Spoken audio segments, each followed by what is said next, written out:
spectacles or the eyeglasses of the Rebbe. So if you're familiar with my site, and I'm sure you are, because otherwise I'm going to be upset with you, I have a Sichos section. You go to inside Chassidus over here, there's a Sichos section. The Sichos section has a number of categories. One of those categories is themes. And if you go to themes, one of the categories in themes is the life and time of the Yavis. The story of the Chumash, I forgot even what it's called. When you go to that page, or that section, you will see that there's 3 folders. The first folder says the Yavis. The second folder says Yosef and his brothers. And the third folder says Golus and Giula. Okay, I'm just telling you, I opened up my own computer. In my Sichos section of themes, it's called Our History Through Sichos. And when you open it up, you have 3 subsections. The first one is called Patriarchs. The second one is called the Tribes. The third one is called Exile to Redemption. We're doing this probably 8 years. It says here that I started the winter of 57-74, which is 7 years ago. This is 57-80. 7 years ago.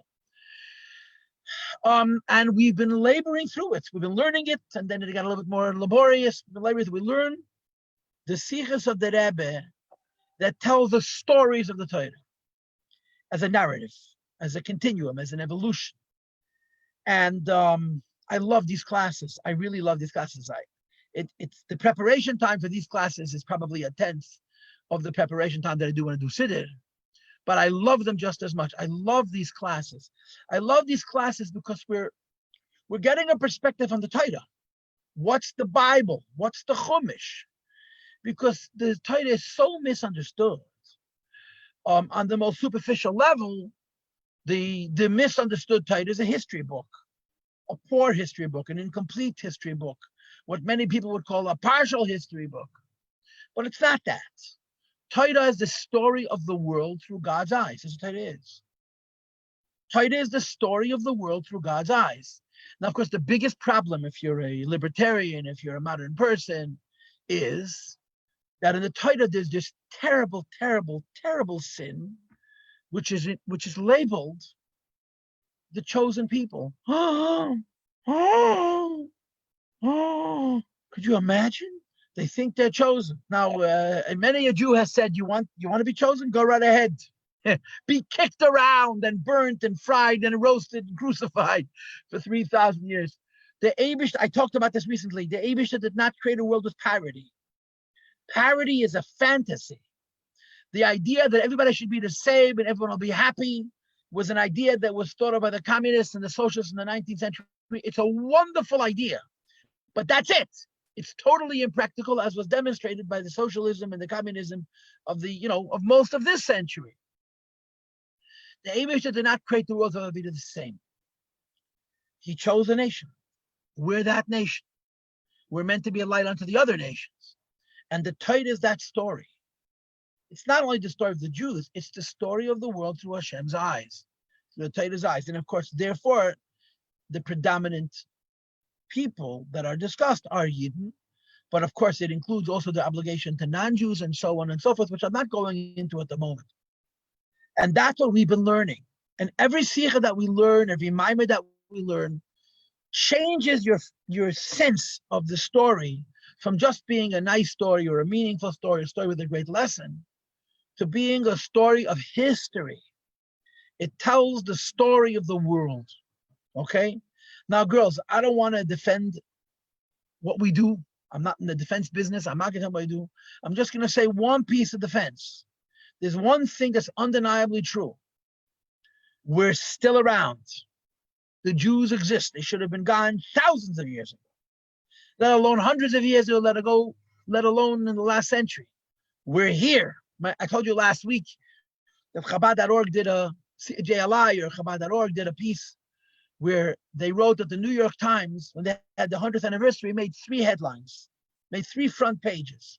The front page of the first New York Times newspaper, the headline of that page, and the headline 100 years hence, 20,000, 2100, something like that. And in that front page, it said Shabbos candle lighting time. So somebody asked the editor of the New York Times, How do you know? Why you put 100 years from today?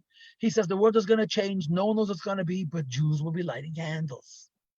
Jews will be lighting candles. So the story of the Torah, as partial as it is, and as biased as it is in terms of history, is the story of the world through God's eyes. In other words, your choice is to believe it or not to believe it, but you can't adulterate it. The Torah is the story of the world through Hashem's eyes. And the story of the world begins with a few tzaddikim. That's how it starts. And it continues with a nation that I tell you this all the time, that Dafka comprises a cross-section, tzaddikim, beinin, imudishay. And we've been learning this story now for 7 years, and I've enjoyed every minute of it. I've actually found people who are learning this series with us. And I put my classes up. I have no idea if anybody looks there. There are people who learn with us these sichos in this series as we're doing them. A yeshiva bracha came to ask me questions. He's following the timeline. And we've been doing, the last couple of years, we're doing Exile to Redemption. Golus Mitzrayim, the tzodas of Golus Mitzrayim, the personality of Moshe Rabbeinu, the 10 Makos, the Yetzias Mitzrayim. And now we're at the end of Parshas B'Shalach. And again, I hope I made myself clear. We're learning the story of the Torah through the prism of the Rebbe's Torahs, and it enlightens what the Torah is. It's God's version of what's happening on earth. It's God's version of what's happening on earth. Not historians, not social scientists. It's God's version of what's happening on earth. And of course, God's version of what's happening on earth has a direction and has a purpose. That direction, that purpose is Mashiach. And everything from the beginning of the story is heading towards that end. Okay, and that's how the Torah is written. And that's how the Rebbe teaches the Torah. And that's how we've been learning the Rebbe's Sichos on the Torah. And it's been a very special journey, I think. In other words, there's a lot of things that you say over and over again, but every time you say that, they're a surprise. It's a different spin on what's literally going on in the world, because it's God's spin. It's Torah's spin. Now, here's the problem. There's no material. We went through Parashat B'Shalach. We did the Exodus. We did the Mitzrayim pursuing them. We did the splitting of the sea. We did the Yidden going into the Yam Suf, the Yidden coming out of the Yam Suf, complaining about the water. We did the Mun. We did Shabbos. And then we got to the Be'er Shem Miriam, Miriam's well. There are no sichos on it. I couldn't find Likutei Sichos, edited sichos on the Miriam's well. My morim, maybe you could find some, but not in Parshas B'Shalach. They're in Parshas Chukas. And I ran into a problem. My problem is we have a mission statement. We have an endeavor with a purpose, which is to learn the story of the Torah through the prism of the Rebbe's Sichos. So what do you do when the Rebbe has no sichos? Two choices. Skip or invent. Skip it and say, sorry, no material, or make it up. And we chose the latter. We've invented. So 2 weeks ago, which was the first time I learned sichos, I literally danced around the bush. I did everything but talk about the subject. I had spent about an hour before the class looking for material. I found none. So as they say in Yiddish, I circled ahead. I did up. I did everything but talk about this subject. Last week, I made the reluctant decision to write. I have 3 pages of notes, which I have here, which I wrote to myself, which is the analysis of the story. It's the end of the story of the Mun and the story of the well, because there are no sichos on the well story that I was able to find. Now understand, I'm a smart guy. Just ask me, I'll tell you I'm a smart guy. You'll ask me, I'll tell you I'm humble also. But I'm not smart enough for this. And I'll admit it. I don't mind admitting I'm not smart enough to know what the Rebbe thinks. But I've learned Chassidus my whole life. And therefore, from my morim and from other sources, I have pieced together the narrative. In other words, we're going to learn the story of the well. We're going to study the story of the well. I'm not bringing any text in. This is going to be straight lecture, which is very, very difficult to do. I realize now that it's holding a piece of paper and reading out of it makes it much easier than looking at this little window right there. Hi, you see, you just disappeared. I put my finger on the window and talking to all of you, it gets tired after a while, literally, physically and psychologically tired. But that's what we're doing. I prepared a bunch of notes. Like I said, it's based on Chassidus, but I don't have text. I couldn't find text. I certainly couldn't find text in the Rebbe's Torah. So we're making it up. Okay? Now, last week on Wednesday, we did the month.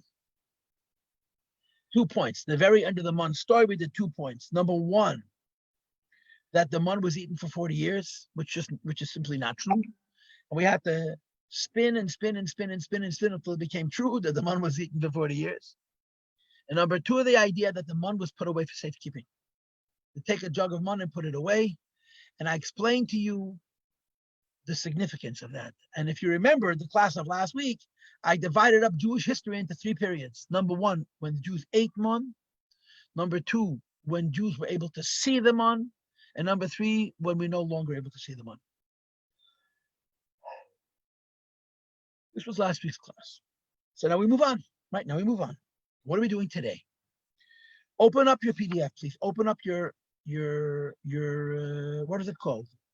Package, what I sent you. There's a name for it. Oh, something just went. Oh, good. Good. So now, whoever did this, thank you very, very much. You're going to have to scroll down to the bottom of the page, please, the bottom of the first page. Or actually to the top of the second page, okay? Yeah, by Yisuf. Kinder, girls, I am going to read Chumash with you, okay? We're going to do the most unthinkable thing. We're going to read Pentateuch, okay? Now, I know Pentateuch is boring and it's for little kids and we don't learn it.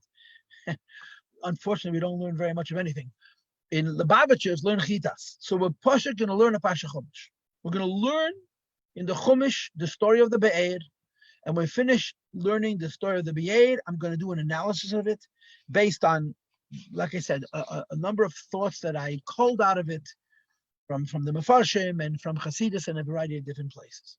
Okay? Now, if anybody wishes to interrupt and make a comment, you're really free to do so.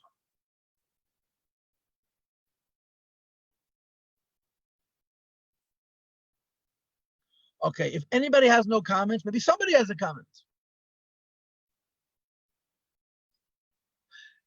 After somebody comes everybody, and after everybody comes nobody. You get the joke, right? Okay, I'm reading. So reading Kapitel Yud Zayin Pasuk Aleph. Now, girls, remember, the Jews have left Egypt. When they left Egypt, they were immediately given 2 gifts. Immediately. The gift of the beam of fire and the pillar of cloud, remember? One was by day and one was by night. It also appears that as soon as the Yidden left Egypt, they were given the gift of the clouds, Anani HaKavod, the clouds of glory. The Torah doesn't tell the stories of when the clouds of glory arrived. It tells the story of when the clouds of glory departed, but it doesn't tell us when the clouds of glory arrived. It appears as soon as Yidden left Egypt, they had clouds. Then they traveled a little bit. They had their bread. It lasted for 60 meals for 30 days.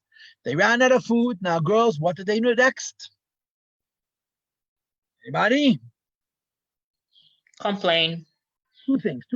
What was the other thing? Remember? They complained and they argued. They complained to Moshe and they argued with one another. That's what Jews do. They complain and they argue. They complain and they argue. No man, no food. So they got bread. And along with the bread, they got quail. They got slav. Now in our Pasha Ba'aloischal, you read about slav again. Because there's some Mefarshim who hold that the slav that the Jewish people got at that time only lasted for a short while, and then it stopped. And then a year later, they complained again. The slav came again. There's a whole story. It wasn't very pleasant. There's different opinions in the Mefarshim about this. Okay? The Jews complained, and they got bread and meat. Okay? Then they traveled again, and guess what happened now? They were not near a river. There was no water. What did the Jews do? Take a wild guess. Come on, humor me.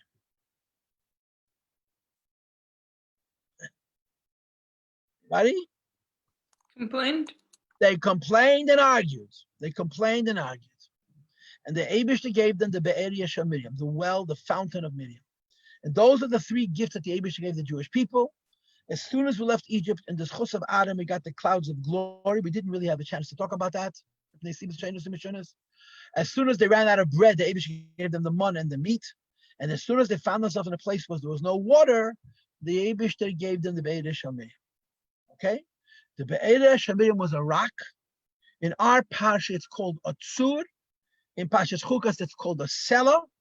And you're Lubavitchers, you're good Lubab, so you know Allah selah, right? That's this rock. In our parsha, it's called a tzur. In Parshas Chukas, it's called a selah. And there's 1,001 questions about this tzur / selah Hebreman, this guy tzur and selah. And the Jews had water 40 years. Okay, now we read. Vayisu b'nei Kaladas b'nei Yisrael. The entire community of the Jewish people traveled. Midbar Sin, from the place called the desert of Sin, Lemasehem, on their journey, on their pathway, on their direction. Al Pi Hashem, with the word of God, and of course the word of God means, like it says in today's Chitas, the Revi'ah Pashas Ba'aloischa, the cloud would go up and the Jews would move. They rested in a place called Refidim. There was no water to water the people, to give the people to drink. The Jews come to a place, and by the way, where they landed in Refidim, they could literally see Har Sinai, it was just a kilometer away. And they discovered there's no water, there's no fresh water, there's no river, there's no stream, there's no fountain, there's no water. What do? Anybody take a wild guess? Complain. You complain and you argue. When are you going to get it right? You complain and you argue. You'll see later why I always keep using two words. The people started to argue with Moshe, to fight with Moshe. Vayar means to fight with Moshe. And they said to him, Tunu lanu mayim, give us water, finish, then we'll drink. So Moshe says to them, why are you arguing with me? Why do you test God? The Jews came to a place, they saw there's no water, they started screaming, hey, what happened to the water? And Moshe said, relax. What are you fighting? What are you screaming at me? And why are you testing God? In other words, Jews asked for water, and what did they get instead? A speech. Right? Am I reading it correctly? Somebody has to nod. Yeah? Next pasuk, the people became thirsty. Now, how much time does it take to become thirsty? Let's say a few hours, right? So they come to a place, they see there's no water, they immediately turn around and run over to Moshe and start screaming at him. Moshe says, chill, everybody, chill, relax, don't argue with me and don't test God. But then hours passed. They became thirsty. They used up the water they had in their water skinners, they used up the water they had in their canteens, however they carried water. They say, Moshe, we're not just complaining, we're thirsty.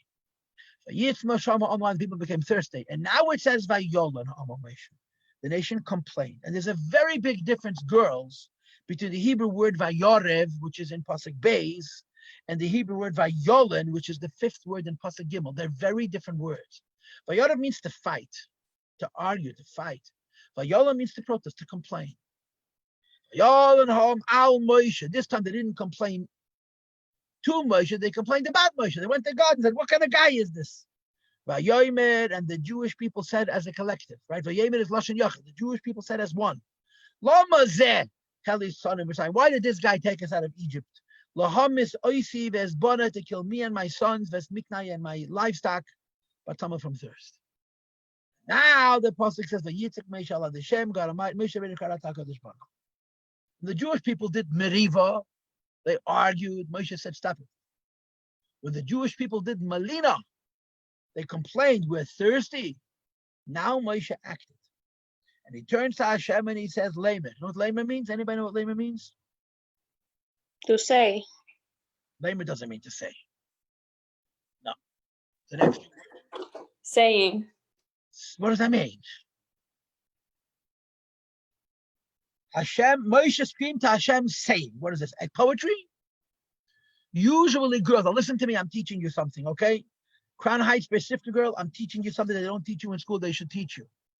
Usually lamed means to repeat. Usually lamed means to tell somebody else. Hashem says to Moshe, lamed, to tell the Jews, that's attached to the word.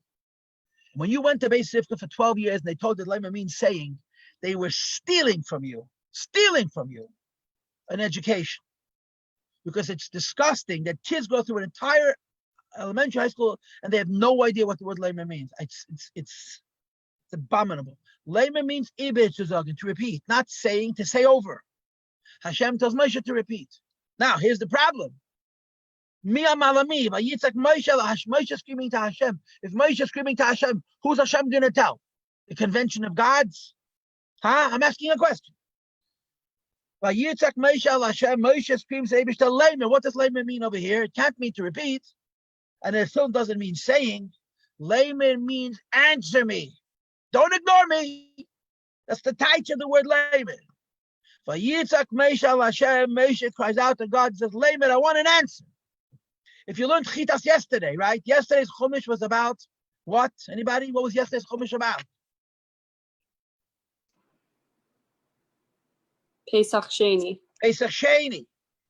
Moshe comes to the Eibishter, Imda over Eshma, Ma'itava Hashem Lachem, I'll go talk to God. And Moshe knows the Eibishter has to answer him. So here Moshe cries out, Laman, I want an answer. What should I do for these people? In other words, they want water, I can't create water. And then he adds 3 more words. If a little more time passes, they're going to kill me. They're going to stone me. In other words, Moshe is also getting desperate. Hashem keeps testing until you plots. He's always testing. And there's one test. Do you or do you not have enough amunah? Simple.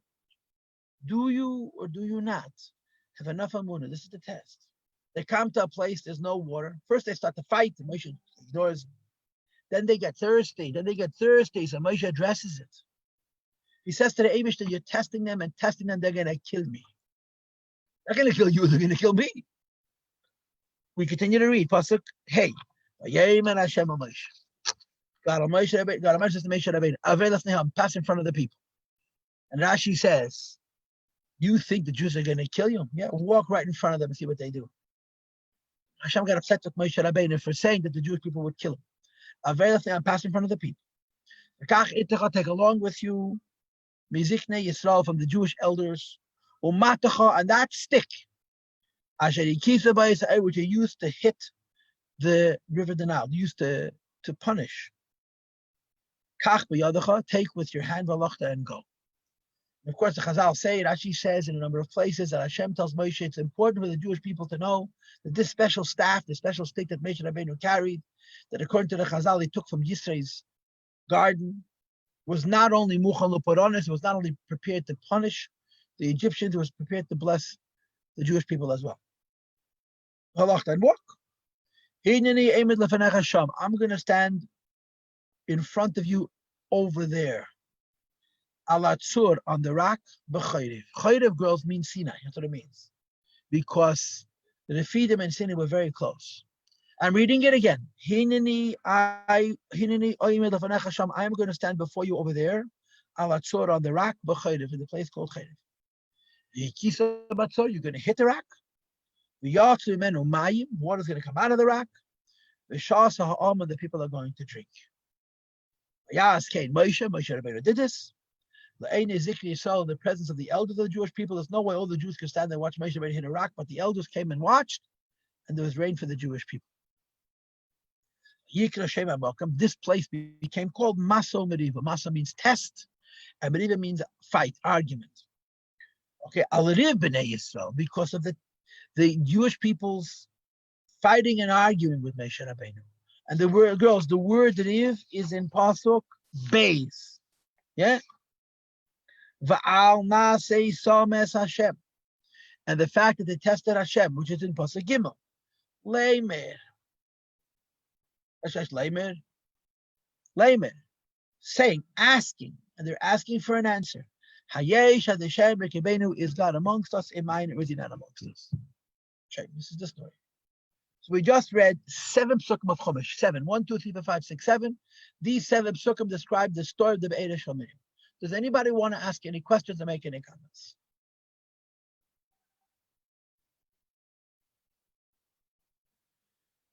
Does somebody want to ask any questions or make any comments? Does everybody want to ask any questions or make any comments? Does nobody want to ask any questions or make any comments? Okay, I got the message. The message is, don't bother me. I get it. So let's go. Let's talk about it, okay? It was a rock. It was a stone.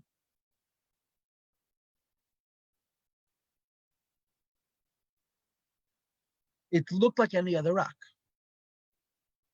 But the Mishnah says in Aves that Hashem created this rock and Shabbat Ben Hashmash. It was a very special rock. It was created in the precise point in time which ends the weekday and begins Shabbat. It's considered very special, very holy. And this rock had miraculous properties. What was the miraculous property of this rock? That it gave water. But it didn't give water in a finite way. You know, you have a jug of water, a barrel of water, a truck full of water, a warehouse full of water. When you use up the water is gone. Rather, this rock gave out water forever, indefinitely. Just kept on giving. It's a rock. We don't know how big the rock was. I'm assuming it was bigger than a pebble. And it gave water. Whenever the Jews needed water, it gave water.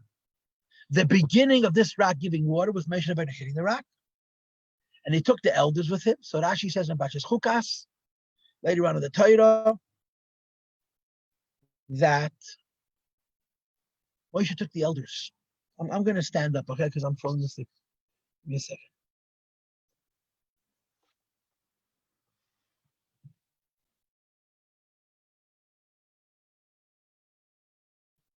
You see me? Oh, you guys can't see me. We can see you. You see me now? Yeah. Funny looking image. I wish I could move this up higher. I don't know how to do this. Okay. I'm punching falling asleep. I'll take a break soon now. I'll get my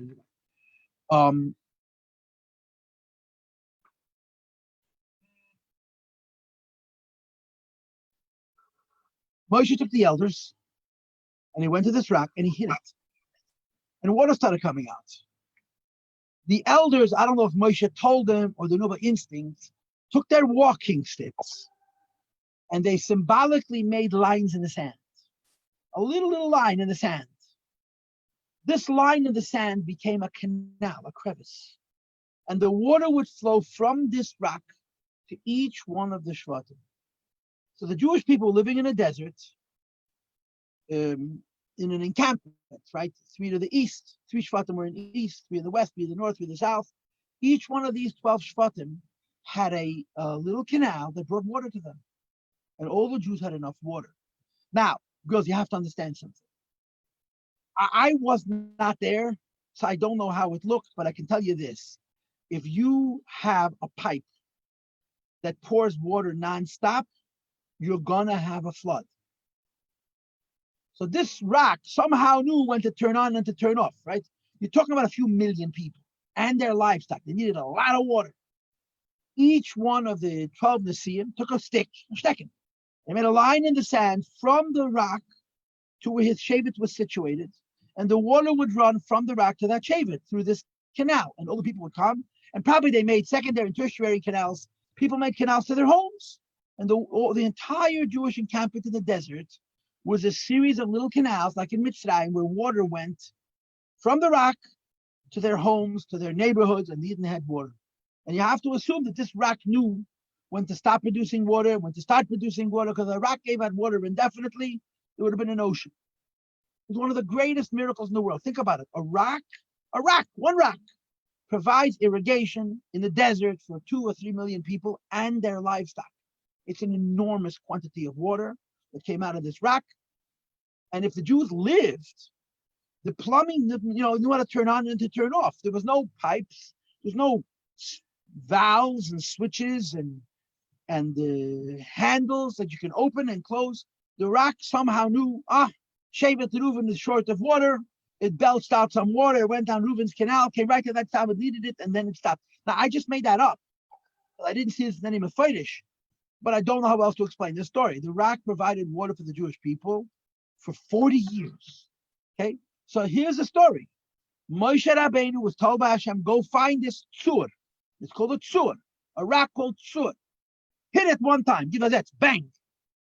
You'll hit this rock called tzur one time, and the water's going to come out, and it'll provide irrigation for 40 years. So Rashi says that this rock had another miracle. It was mobile. It was a moving rock. And it wasn't mobile because they put him in a truck and they carried him. It was mobile all by his lonesome. Whenever the Jewish people traveled, and again, this is a moedin de kashkacha pratis, that today, Wednesday, Yud Ches Sivan. We're learning Revi about Leischa, which is about the Jewish people leaving Har Sinai. It's a very precise, the shir of Sichos that we're having is very aligned with the Chitas in Pashas Ba'aleischa, even though we're learning Pashas B'Shalach. The Jewish people left Har Sinai and they traveled. Okay, the rock would roll. The rock would tumble along. It would just move. The Jews went up into the hills, the rock climbed up into the hills. The Jews went down into the valleys, up and down, up and down, up and down. For 40 years, this rock accompanied the Jewish people. Now, to me, girls, this is just a personal opinion. The greater miracle of the rock was not that the rock rolled, but that the rock provided enough and not too much water. To me, that I don't get. And again, I never saw any Mefedish who explained how that could be. Yet so many people and so much water, how did the cap not get flooded? I don't know. Maybe they had a drainage system, when the water filled the canals, if the canals were overflowing, I don't know. But in my imagining, the rock Poshet knew. Today we need water. Yesterday, there's enough water left over from yesterday. Shimon needs water, but God's got plenty. Binyamin has a problem with water. Ephraim's doing fine. The rock provided water for the Jewish people, whatever the explanations. In other words, how many details of a ness you have to discuss in conjunction with the rock. The Jewish people had water for 40 years with this rock. And it rolled up and down mountains, up and down, up and down. And all it did was provide water. Okay? Now, there's two little details to the story of this rock at the end of the 40 years. The first is that there was a ness in a place called Nachal Arnoin. A ness in a place called Nachal Arnoin. What happened was an entire army, must have been a lot of people, prepared to attack the Jews. How so? There was what's called in the world a pass. P-A-S-S. You know what a pass means? A pass means a road that's between two mountains. If you go in a caravan with a lot of people, you find easy access routes. There was a pass. There were two mountains. It was like one mountain cracked open, like cracked in half. Half a mountain here, a half a mountain here. Between them, there was a pass. Let's say it was 100 meters wide, 50 meters wide. And the entire Jewish nation had to pass through this pass. So they were boxed in on both sides. So the Amorim climbed up into the caves at the top of this pass. And when the Jews were going to come through, they were going to shoot arrows at them and stones to the top. The Jews would be sitting ducks. There'd be no place to go. They couldn't hide. They couldn't protect themselves. So before the Yidden arrived, Hashem made an unbelievable mess. The two mountains came together and kissed each other. You understand? They came together, boop, and then they went apart. And the Jews went through. So up in these mountains, you now had thousands and thousands and thousands of corpses of dead soldiers who didn't get a chance to fire a bullet.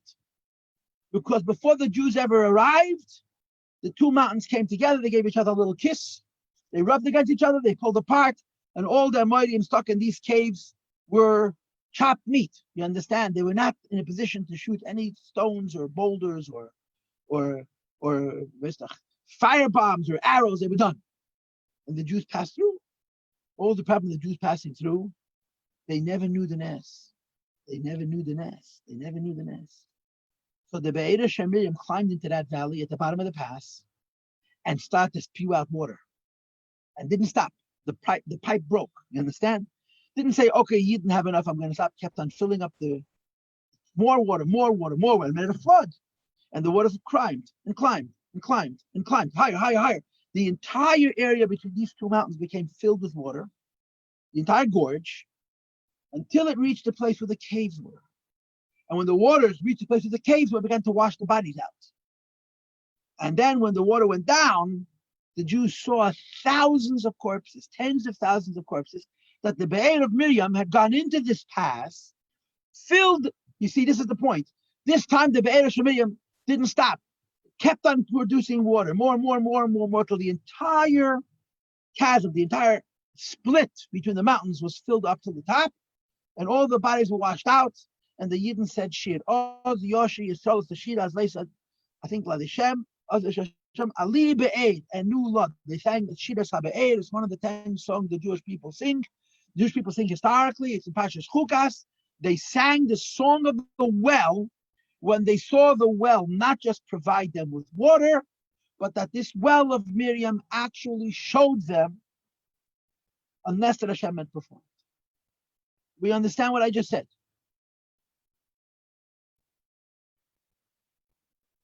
Yeah. Now, this well had another couple of interesting situations. The one that you know about, of course, is Miriam dies. Miriam died on the 10th of Nisan of the year 2487. Miriam died 11 months before Moshe Rabbeinu. The Be'eria Shel Miriam, the well of Miriam, was in her Sichos. As soon as Miriam died, this rock stopped giving water. Finished. Ice, no more, dried up, no more water. And what was worse, this rock rolled and tumbled and ended up in a pile of boulders, and you couldn't see which one it was. It looked the same. Okay, girls, I'm going to ask you a funny question.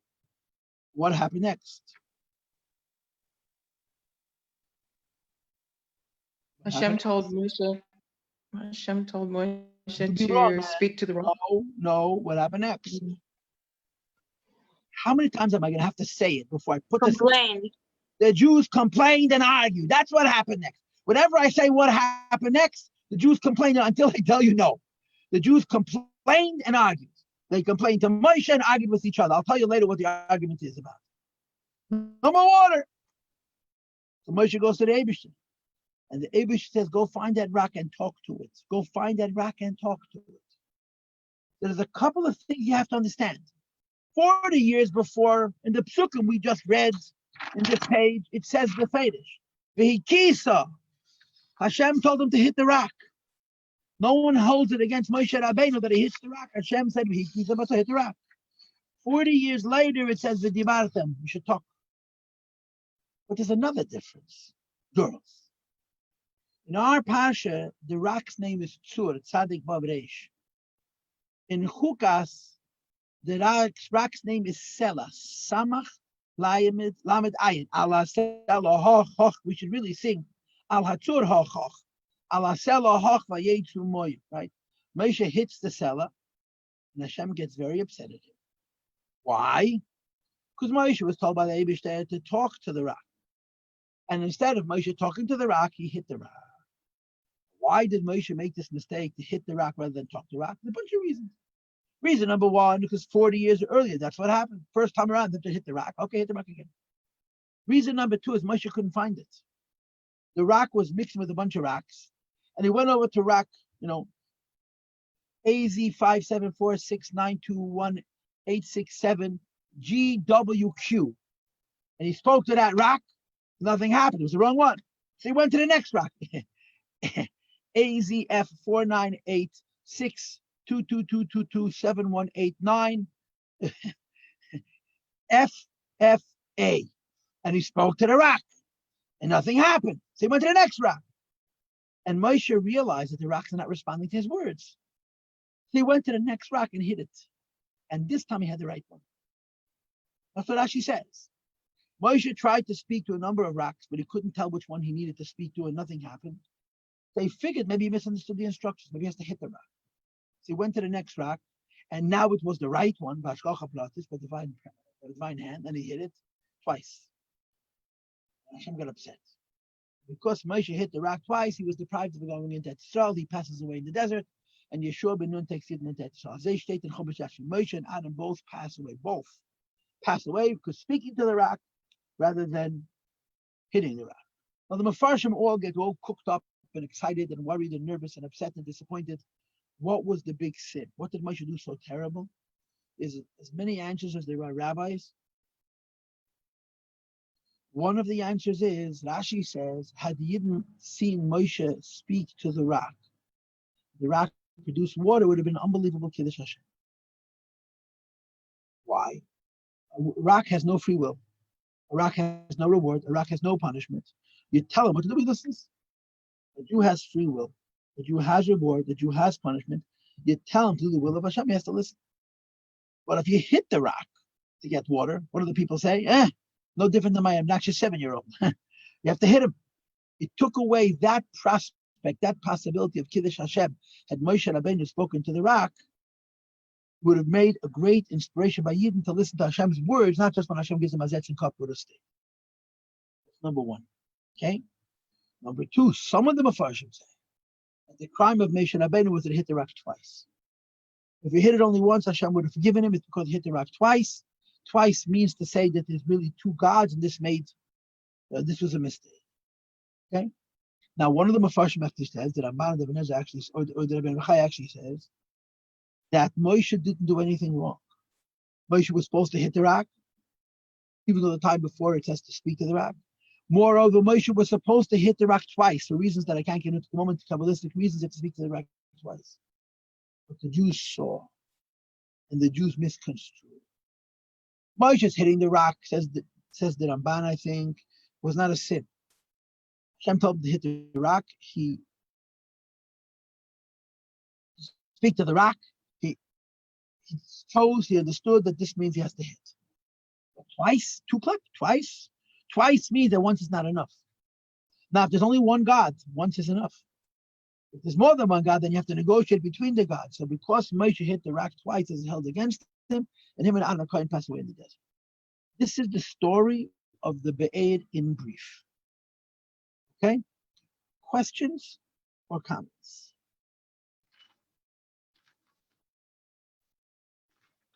I have a question. The first time Moshe hit the rock, it was water that came out, or there was like different things that were like coming out? Water. Yeah. And the Chumash it says water. Why, you know something else that I don't know about? Because I heard like there was other things like Gura and Chesed, and I don't know. That's mysticism. But practically what they got was water to drink, H2O. Okay? Now, girls, what happened at the end of the 40 years? Miriam dies. The rock stops producing water. Okay, what do the Jews do next?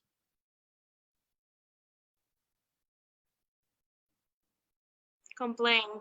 They complain and they argue, guys. We gotta get this. They complain and they argue. Beda. They complain and they argue. So Moshe talks to Hashem, and the rock comes back in Moshe's house. But now the waters of the rock were in the house of Moshe also. A year later, Moshe dies. When Moshe passes away, the rock stops producing water for the final time. The rock no longer, not the Tur and not the Sela produce water. It stops. Where did this rock go? So V'nishkof apnei hayeshima. So the pasuk describes what I told you before. That the rock used to roll. Yeah, it rolled uphill and downhill and through the valleys and the deserts. The rock rolled with the Jewish people. The last thing that the rock did was roll away from the Jewish people and roll into what's called the Tiberian Sea, into the Kinneret. It rolled into the lake, the inland lake that Jewish people have in northern Israel.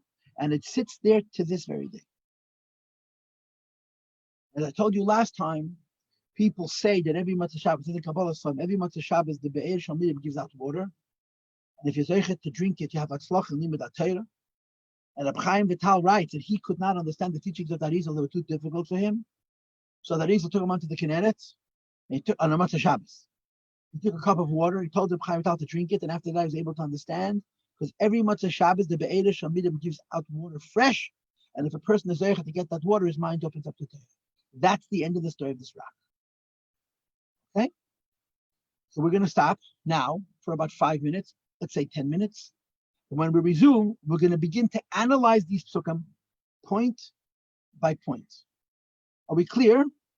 Yeah? Questions? Yeah. Or comments? Questions or comments?